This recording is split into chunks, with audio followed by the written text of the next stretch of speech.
Is sex really important in marriage? Like, let's be brutally honest. Ask a man or ask a husband what makes him feel loved, what makes him feel respected and deeply connected, and sex will likely be at the top of his list. But ask a woman or ask a wife, and sex might not even make her top five. Then I ask, why this disconnection? Why do many marriages struggle with intimacy, leaving husbands starved for connection while wives feel emotionally checked out? If we've ever wondered why intimacy fades after marriage, why some women resist sex while men crave it, or if withholding sex is truly harmless or destructive, then keep watching because we are exposing the hard truth no one talks about. One look and I breathe. Let's get real for a second. Some women weaponize sex, using it as a tool for control, as a tool for punishment, or sometimes bargaining power. Now, in some part of the world where divorce laws heavily favor financial gains, withholding intimacy can become a strategy rather than a symptom of emotional disconnect. Other times, the reason is more personal. Some women struggle with past trauma that makes intimacy difficult. Some struggle with hormonal changes that lower their sex drive. And on another hand, emotional disconnects do happen, and these leave them feeling numb. It does happen. But here's the cold reality. If intimacy vanishes completely, the marriage is at risk. Because sex isn't just about pleasure, it's about connection. And when that connection breaks, the relationship starts to fall apart. This brings us to the dangerous game of weaponizing sex.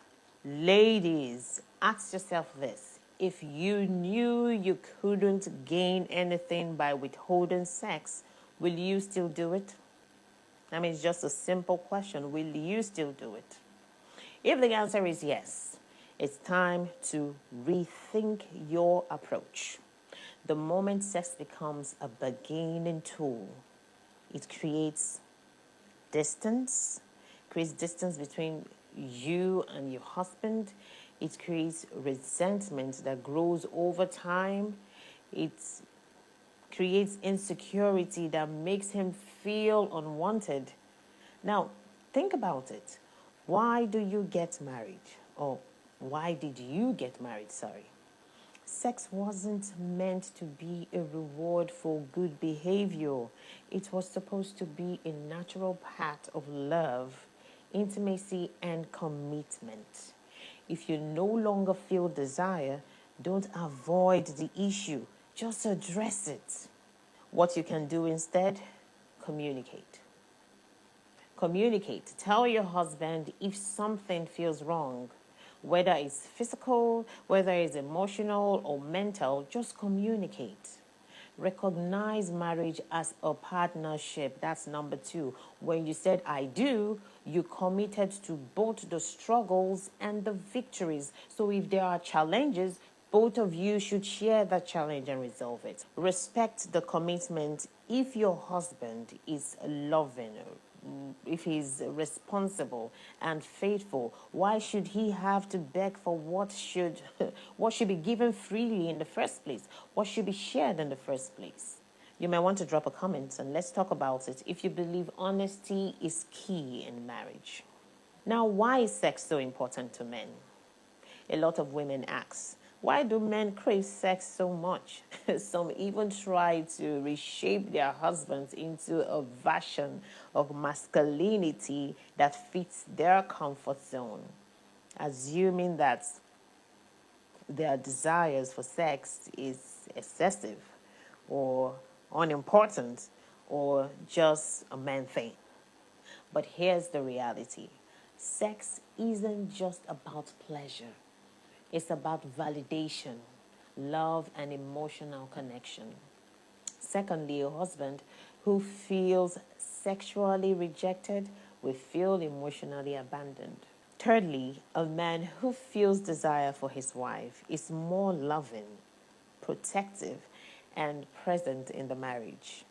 The moment you make vows, intimacy becomes a part of the deal, like the main deal. It is not a side part of marriage, it is a core pillar of a healthy relationship. And let's be fair, some women face real struggles. We know that. They face struggles with intimacy. They face hormonal imbalances that affect their sex drive. They face past experiences that make sex feel difficult. They face mental health and struggles that create distance or create disinterest in sex. The good news is there are solutions. There are genuine solutions, but if you are interested, you might have to type interested in the comments if you want to learn how to rekindle your desires and reconnect with your spouse. So let's move from the point of obligation to enjoyment. Let us break down the walls. Having sex just to tick the box isn't love. In fact, it's cruel. A husband knows when his wife is just going through the motions, and nothing kills intimacy faster than feeling like a burden. Nobody wants to feel like a burden to the other person, especially men. So don't fake it. Your husband can tell when you are not truly engaged. He can tell that, I assure you. Identify the walls. What has built up between you and the idea of enjoying intimacy?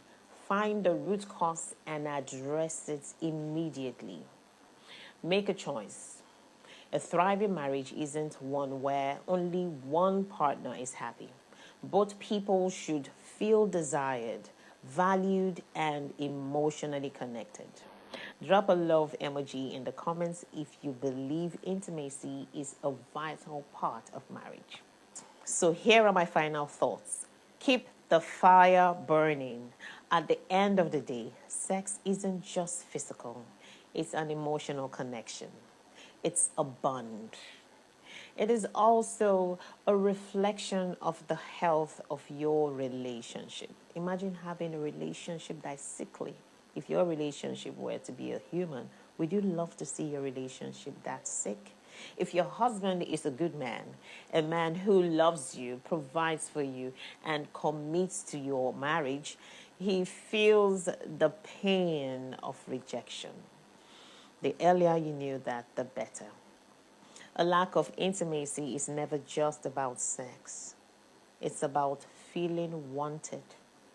It's about feeling valued. It's about feeling deeply connected to your spouse. Ladies, gentlemen, the real question is, are you willing to break the cycle and make your marriage thrive?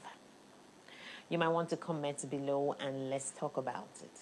This is for the men and this is for the women. We just want to make the marriage as a unit thrive. And we need your contribution on this. See you in the next one. Bye-bye.